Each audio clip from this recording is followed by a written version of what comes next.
Саламатсыздар ма оқушылар? Бүгін 10 сәуір 7 сыныптағы қазақ тіл сабағын бастаймыз.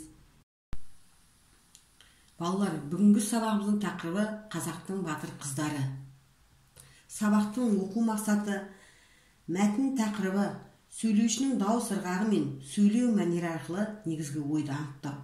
Екінші мақсатымыз жанрлық және стильдік ерекшеліктеріне сай көркемдегіш құралдарды орынды қолдана отырып шағын әңгіме құрастырып жазу. Оқушылар, мына батыр қыздарымызды сіздер білесіздер. Бұлардың кім екендігін, бұлар Ұлы Отан соғысына қатысқан ардагер апаларымыз. Бірінші суретте тұрған Хиуаз Доспанова, екінші Әлия Молдағұлова, үшінші суретте Мәншек Мәметова апаларымыз. Бүгінгі сабағымызда осы батыр апаларымыз туралы болмақ. Мәтін тақырыбы сөйлеушінің дауыс ырғағы мен сөйлеу мәнері арқылы негізгі ойды анықтау. Мен сіздерге кітаптарыңыздағы 156 беттегі 6 тапсырманы оқимын. Сіздер тыңдай отырып негізгі ойды анықтайсыздар. Осыдан 76 жыл бұрын Ұлы Отан соғысы деген атпен тарихта өшпестей із қалған алапат қырғын басталып еді. Кеңес одағының басқа халықтары секілді қазақтар да қолдарына қару алып, неміс фашист басқыншыларына қарсы аяусыз күресті.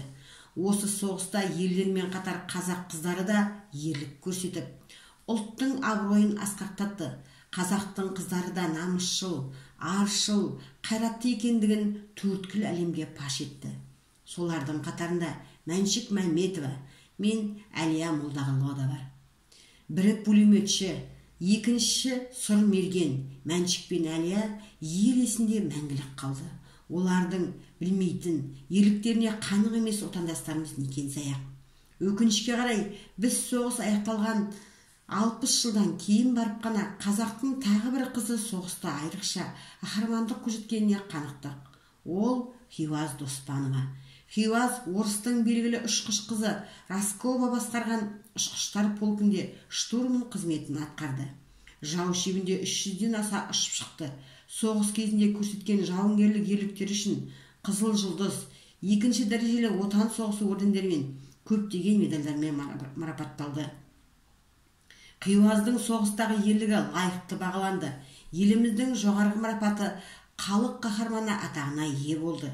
Сөйтіп, бұрыннан белгілі батыр қыздарымыз Мәншек пен Әлияның қатарына Хиуаз келіп қосылды. Бұл қақтаныш. Балалар, сіздерге тапсырма.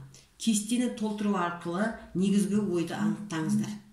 Мәтіннің тақырыбы, мәтінде айтылған негізгі ой және мәтіндегі тірек сөздерді алып жазамыз. Әдеби тіл нормалары. Құрамындағы сөздер бір-бірімен тұтасып, әбден жымдасып кеткен. Олардың мағыналық жігін ешқандай ажыратуға келмейтін тұрақты тіркестерді фразеологиялық тұтастық дейміз. Мысалы, мұрнына су жетпеді, түйені түгімен жұту.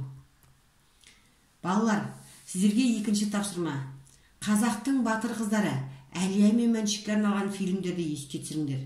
Сол фильмдерден алынған суреттерді пайдалана отырып, Шығыстың қос шынары деген тақырыпта әңгіме құрастырып жазыңыздар. Сау болыңыздар, сабағымыз аяқталды.